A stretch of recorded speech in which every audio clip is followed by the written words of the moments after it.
Chapter 6. Shi of Wei upholds justice against his own son. Duke Zhang of Zhong feigns war on Song.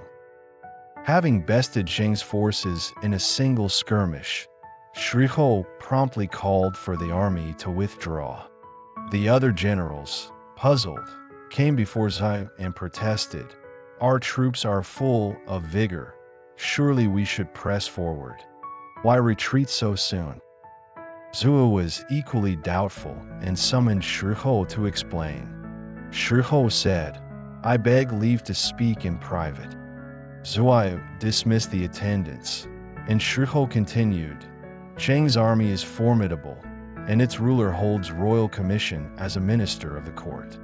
We have already defeated them once. That alone is enough to make a show of strength. Your grace is newly enthroned, and the state's affairs are unsettled. If you remain long in the field, unrest may rise at home." Zhao nodded solemnly. "Without your advice, I would never have foreseen this." Soon after, the armies of Lu, Chen, and Cai came to congratulate Wei on its victory, and each requested leave to return home. The siege, which had lasted only 5 days, was thus lifted. Shi Huang, proud of his success, ordered the troops to sing songs of triumph, escorting Zhou back to Wei in high spirits. Yet from the roadside came the mournful chant of a commoner.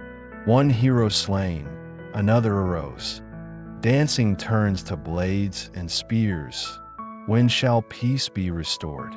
If only one could petition Lord Jing. Zhou sighed. The people are not yet at ease. What can be done? Shi Huang replied, "My father, Shi, once held the highest ministerial post.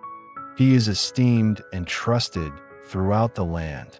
If your grace invites him back to court and shares governance, your rule will surely be secure." Zhao agreed and ordered that 2 white jades and wubai bushels of white millet be prepared as gifts, then sent messengers to summon Shi to court and join in state affairs. Shi feigns illness to resist corruption. Zhao seeks counsel face to face. When summoned back to court, Shi refused the invitation, claiming grave illness and declining all honors. Zhao then said to Shi Huang, "If your father will not come to court, I shall go to him myself. What say you?" Shi Huang replied, "Even if your grace goes, he may still refuse to see you. Allow me to speak on your behalf first." He returned home and conveyed the new ruler's admiration. Shi asked, "This summons, what purpose does it serve?" Shi Huang replied, "The people remain uneasy, and your sovereign's position is insecure. He seeks your wisdom to establish lasting order." Shi responded, "A rightful ruler must receive his mandate from the royal court. If the new lord presents himself before King Huan of Zhou, receives ceremonial robes and chariot from the king's hand, and is formally recognized as Wei's marquis, who among the people would dare object?" Shi Huang agreed, "Wise counsel indeed. But if he approaches the court without cause, the king may grow suspicious. Someone must first pave the way." Shi said, "Now, the Marquis of Qin remains loyal to the throne and never fails his duties in court. The king favors him greatly. Our state and Qin have long been close, especially now since we fought side by side. Let the new ruler personally travel to Qin and request the Marquis to intercede with the king. After that, the road to the royal court will be smooth."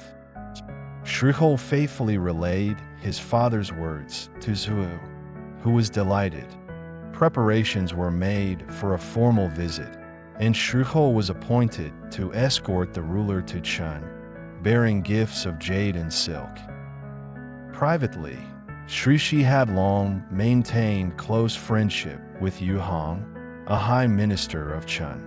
Moved by conscience, he cut his finger and used the blood to write a secret letter, entrusting it to a loyal servant to be delivered to Zhejian, Qin's court official, with orders to present it to Marquis Huan of Qi. The letter read, "Your humble servant, Shi, bows repeatedly in petition to your excellency, weighs a small state, cursed now with misfortune. Calamity has struck our rightful lord slain. Though the treachery is wrought by Zhou, the true root lies with my own son Ho, who craved power and aided the crime. If these two traitors go unpunished, rebellion and villainy will spread unchecked across the realm. I am old and powerless, ashamed before my ancestors. Yet this journey to Qin under pretense of diplomacy is of my own devising. May your excellency seize them, uphold the order of minister and subject, and bring justice. Such a reckoning would bless not just our land, but the world itself." After reading the blood-written letter from Shi, Marquis Huan of Qin turned to his minister, Zhejian, and asked, "What is to be done about this matter?" Zhejian replied with grave conviction, "Wei's wrongdoing is no less a threat to Qin. Now that Zhou has come into our land, it is as if he delivers himself into our hands. To let him go would be unforgivable." Marquis Huan nodded. "Agreed." Thus, a secret plan was drawn up to seize Zhou upon his arrival. Unaware of Shi's secret plot, Zhou and Shiho entered Qin with pomp and confidence, ruler and minister, side by side in high spirits. Marquis Huan of Qin, feigning cordiality, sent Gongzimang to greet them beyond the city gates, housing them in a guest pavilion and extending an invitation for an audience at the state ancestral temple the following day. Zhou, pleased by the display of respect, felt nothing but joy. The next morning, blazing torches were set in the grand temple courtyard. Marquis Huan took the host's seat, flanked by attendants in perfect ceremonial arrangement. Shiho arrived first, and at the temple entrance saw a white placard bearing bold words, "Those who are disloyal as subjects and unfilial as sons shall not enter the ancestral temple." Startled, Shiho asked Minister Zhejian, "What does this placard mean?" Zhejian replied, "This was laid down by our late ruler. Our present lord dares not forget it." Shiho, reassured, suspected nothing. Shortly, Zhou arrived, and Shiho guided him down from his chariot to stand as a guest. The usher formally invited him to step inside. Zhou, adorned with jade pendants and ceremonial scepter, was about to bow and offer tribute when suddenly Zhejian, standing beside Marquis Huan, thundered aloud, "By order of the Son of Heaven, apprehend the traitors Zhou and Shiho, spare all others." Before the words had finished, soldiers lunged forward and seized Zhou. Shiho, panicked, reached for his sword, but in his haste failed to draw it. He fought barehanded, knocking down two men before being overwhelmed. Warriors hidden along the temple walls closed in from all sides and bound him fast. The entourage outside remained frozen in shock. Then Minister Zhang publicly read aloud Shi's blood-written letter, exposing the truth behind the capture. Realizing it was a righteous act of justice orchestrated by Shi himself and carried out through Qin, the crowd dispersed in silent reverence. The historian penned this verse in reflection. Once he toasted his brother's departure, now he kneels in Qin, receiving his doom. How brief the reign of a traitor king! Let heaven's justice speak to the stars. As Marquis Huan of Qi prepared to execute Yuan Shi Huang, his ministers interceded, saying, Shi Huang is the son of Shi. We do not yet know Lord Shi's stance. Better to leave judgment to weigh itself. This way, no future disputes may arise. The Marquis agreed, You speak wisely. Thus, the captured ruler and minister were separated and imprisoned in different locations. Zhou was confined in Qin's town. Shi Huang was detained within his native state, both held incommunicado. An urgent messenger was dispatched under cover of night, riding swiftly toward Wei to deliver news directly to Shi. Since retiring from office, Shi had not stepped outside his residence. Upon hearing of Marquis Huan of Eastern Zhou, he immediately ordered his carriage prepared and summoned fellow ministers to convene in court. All were shocked at his return. Arriving at the palace, Shi opened the letter from Qin and learned that Zhou and Shi Huang were both detained, awaiting judgment from the Wei court. The ministers exclaimed in unison, This is a matter of state survival. It falls upon our elder statesmen to decide. Shi solemnly declared, The two traitors are guilty beyond pardon. Their punishment must be clear and lawful to appease the spirits of our ancestors, who will carry it out. The Right Chancellor Zhou stepped forward. Rebels and traitors deserve death at the hands of any man. Though I am but a humble servant, rage fills my heart. I shall execute Zhou. The court agreed. The chancellor is fit for this task. As for Shi Huang, he merely followed the traitor's lead. His punishment may be lightened. But Shi furiously retorted, The evil of Zhou is seated and grown by my own son. If you ask for leniency, do you not imply I protect my family out of favoritism? No, I shall carry out his execution myself. Else I cannot face my ancestors in their shrine. Then his retainer, Liang intervened. My lord need not vent his anger. Allow me to act on your behalf. Shi consented. Chancellor Zhou was dispatched to Qinzi to execute Zhou, while Liang went to Qin to execute Shi Huang. At the same time, Shi prepared royal transport to escort Guan Zhong home from the state of Qing to restore the rightful succession. The historian Zhou, in compiling this chronicle, proclaimed, Shi, who upheld justice even at the cost of his own son, is truly a loyal and virtuous minister. The court poet lamented, When justice and kinship cannot coexist, he chose his lord and killed his son, while others drown in love and blind indulgence. Only virtue preserves a name for ages to come. And O recluse of Longzi added, You knew rebellion's root lay with your son. Why not strike him first? Only a wise elder plans for deeper purpose, to draw out both traitors at once. Chancellor Zhou and the retainer Liang arrived together in Qin's capital, first visiting Marquis Huan of Qi to offer thanks for his role in eliminating the traitors. Afterward, they separated to carry out their respective missions. Chancellor Zhou went to Qinzi, where Zhou was held. He ordered that the prisoner be brought to the public execution grounds. Upon seeing Zhou, Zhou shouted, You were once my subject. How dare you raise a hand against me?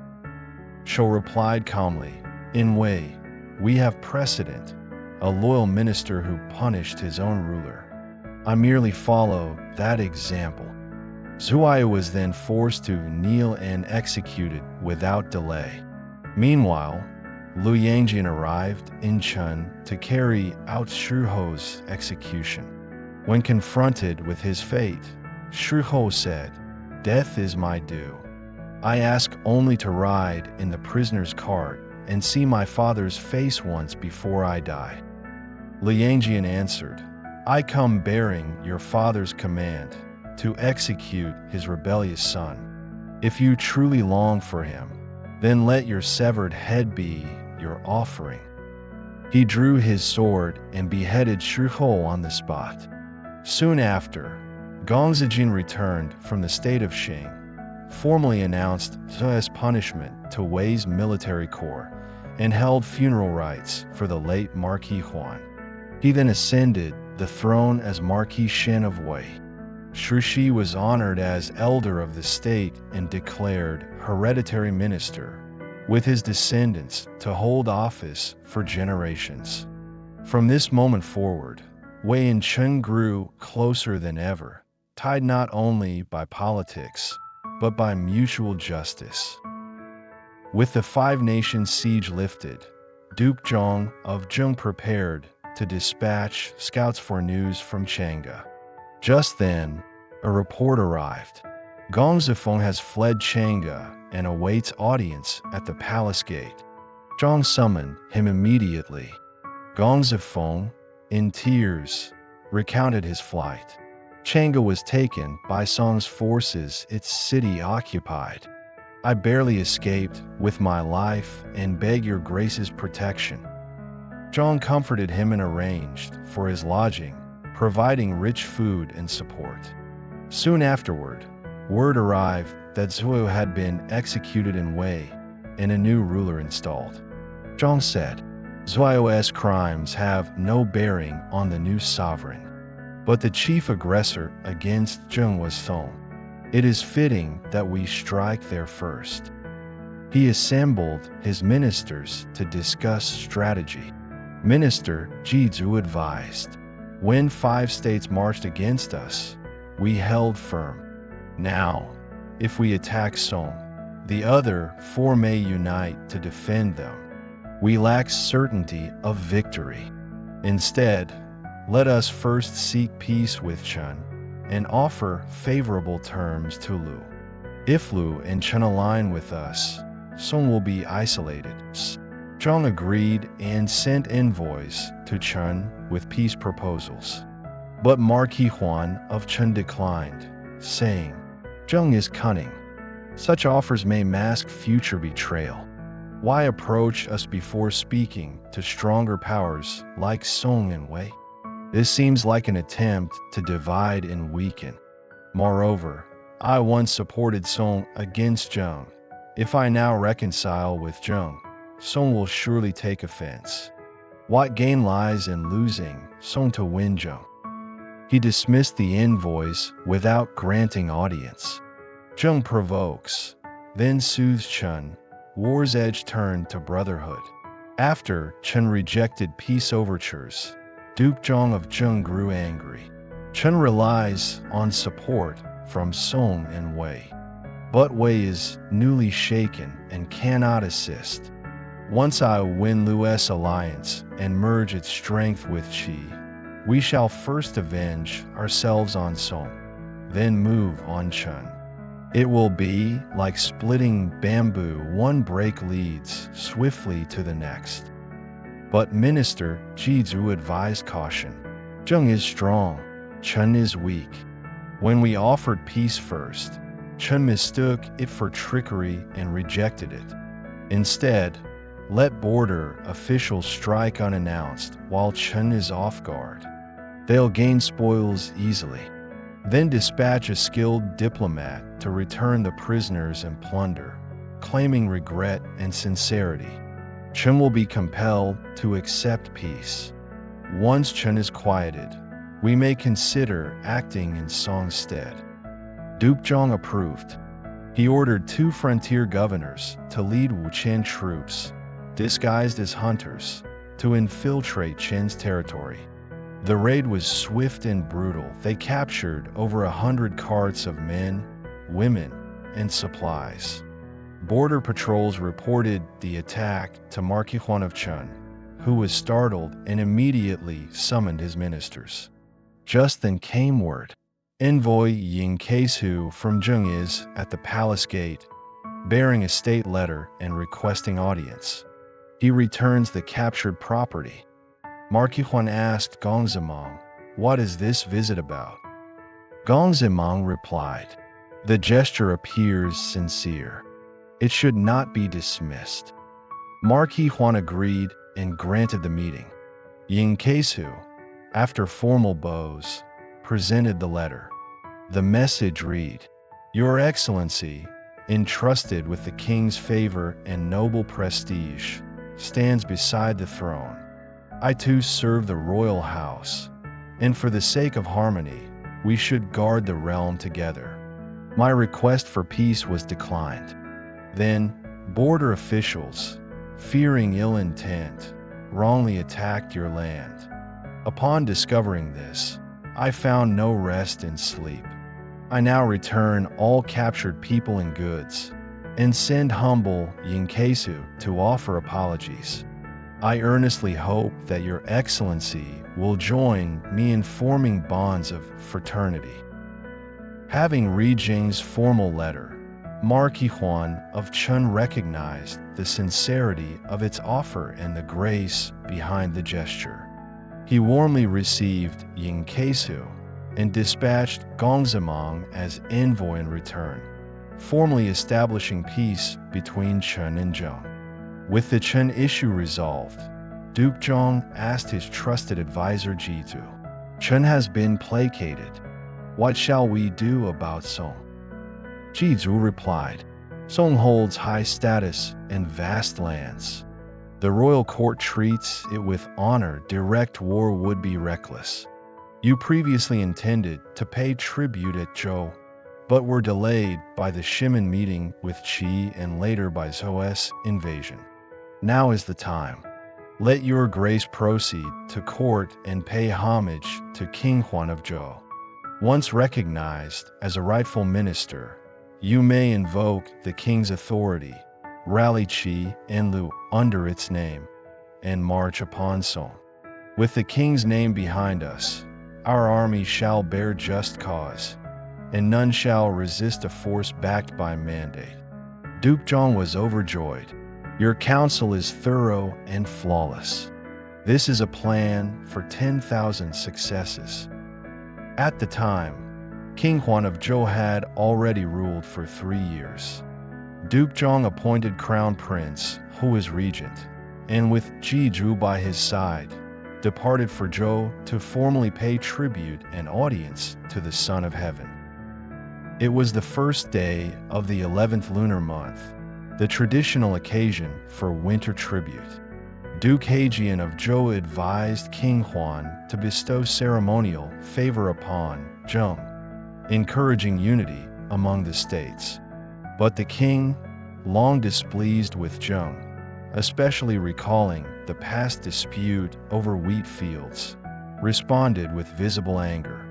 He asked Duke Zhong, "How was your state's harvest this year?" Zhong replied respectfully, "Thanks to heaven's grace and your majesty's protection, we suffered no flood nor drought." King Huan sneered, "O fine year indeed. As for the wheat and barley from one in Qin Zhou, I believe I shall keep them for my own table." Seeing the king's words grow cutting, Duke Zhong fell silent and soon took his leave. No feast was offered, no royal gifts given, save for 10 cartloads of millet delivered with the curt message, "A small provision against famine." Duke Zhong felt deep regret for the journey and turned to Minister Jizu, saying, "You urged me to make this pilgrimage, but the king's cold reception, his bitter remarks, and this token gift of grain is mockery. If I refuse it, what excuse can I offer?"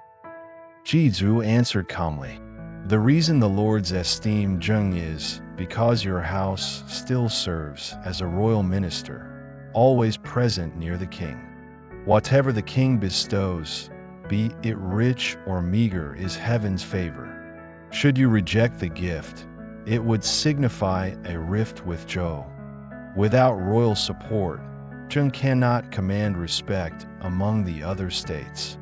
Just then, Duke Heijian came in private, offering 2 more carts of silk and cloth, speaking warmly and amiably before taking his leave. Zhang turned again to Jizhu and asked, "Why has Duke Heijian shown us such kindness?" Jizhu explained, "He has 2 sons, Lun, the elder, and Ke, the younger. The king favors the younger and intends to have Heijian guide him to eventual succession. This would defy the norm of inheritance. So Duke Heijian now seeks support from Zheng as his ally should trouble arise." Duke Zhong asked, "What use are his gifts to us?" Jizhu replied, "Your journey to the royal court is now known to all neighboring states. Arrange the gifted silk atop those 10 carts of millet, covered with brocade and clearly marked as bestowed by the king. Then declare, 'His Majesty commands me to raise arms against Song for its failure in tribute.' Add a red bow and ceremonial arrows. With this mandate in hand, summon troops from Qi and Lu. Any state refusing will be seen as defying the king. The gravity of the mission will compel them. Song may be powerful, but can it resist a royal crusade?" Duke Zhong clapped Jizhu on the shoulder and said, "You are a man of great wisdom. I shall follow your plan to the letter."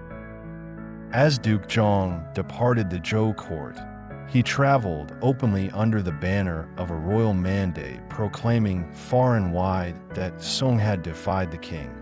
The news spread swiftly, and few doubted its truth. When it reached Song, Duke Song was stricken with fear and secretly sent messengers to Marquis Shen of Wei, seeking a way out. In response, Wei coordinated with Duke Huan of Qi to broker peace between Song and Zhou. A date was set, and all parties agreed to meet at Vo to perform a blood-pact alliance and lay past grievances to rest.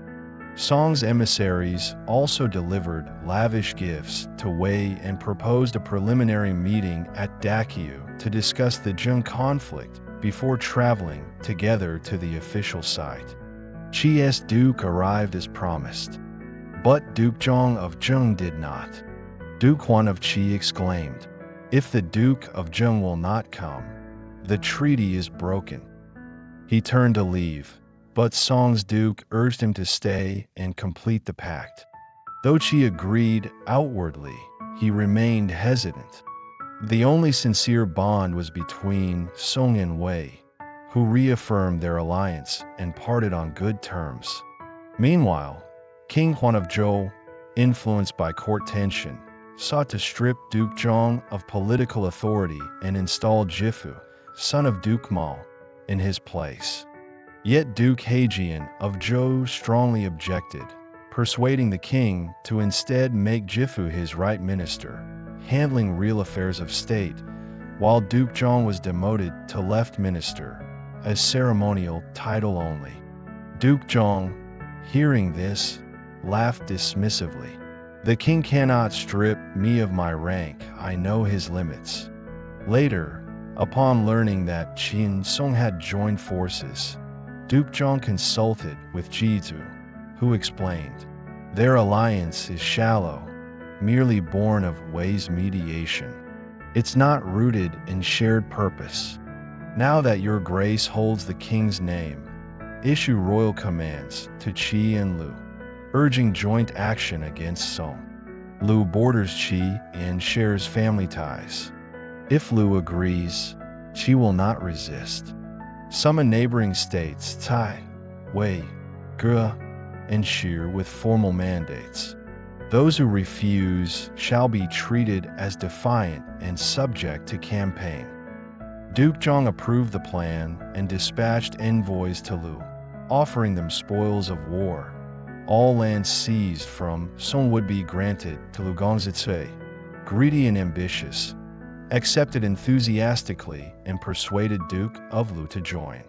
He then reached out to Duke Huan of Qi, inviting him to assemble with Zheng forces at Zhongkaiu.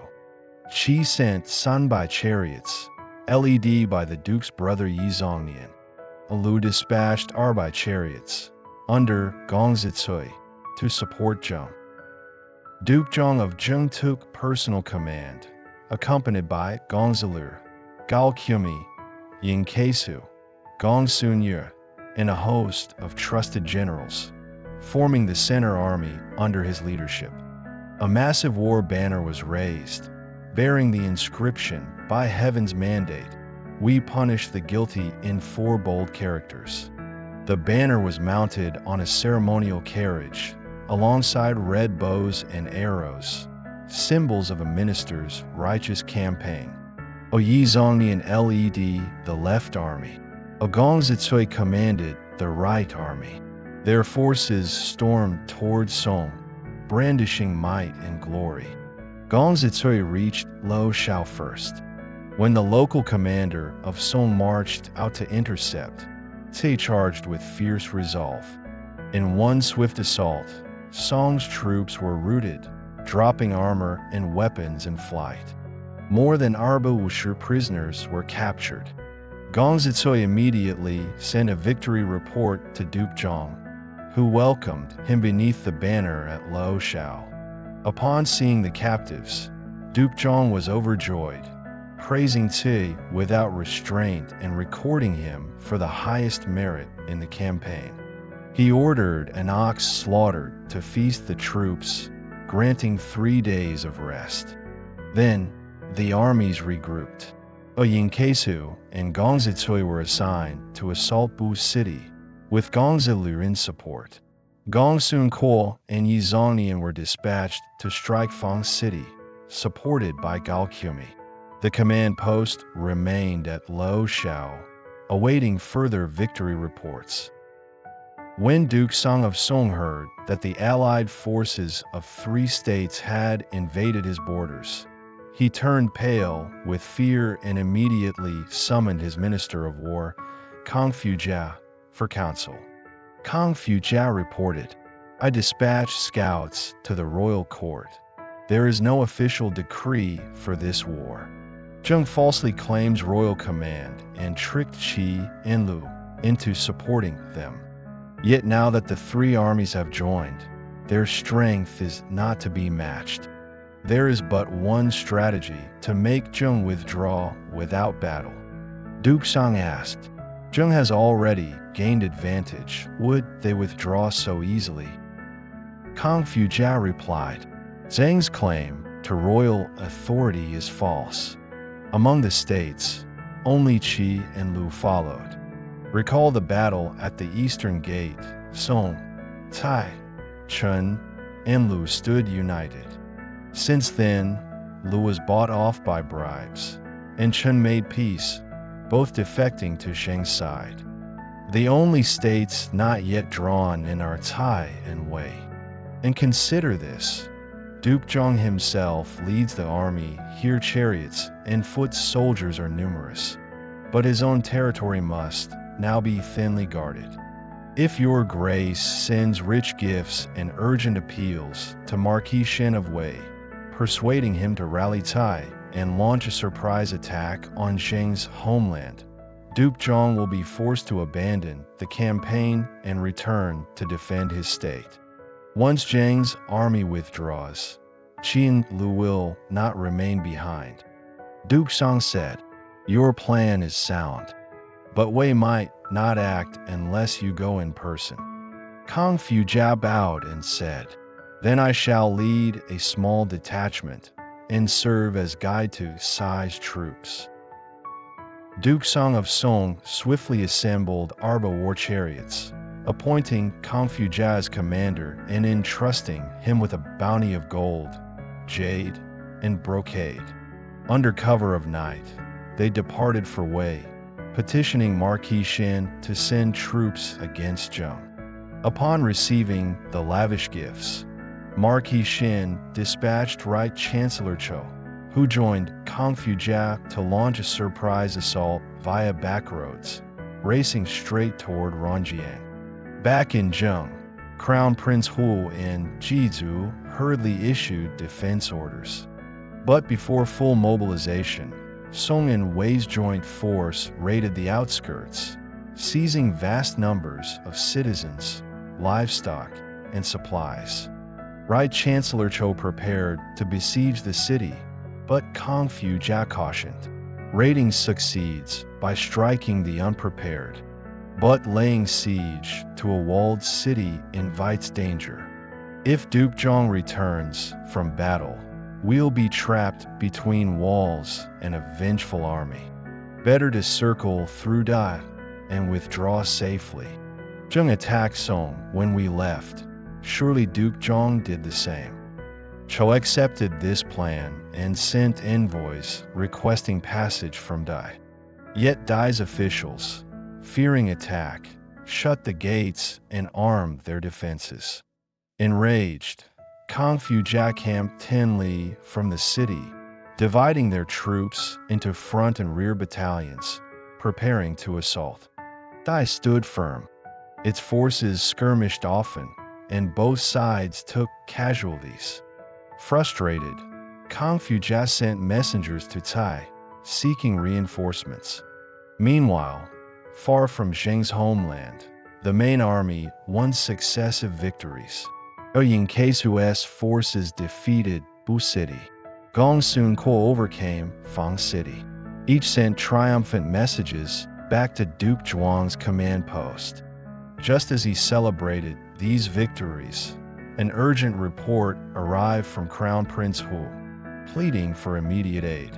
What Duke Zhong decides, and whether his victories will hold, will be revealed in the next chapter.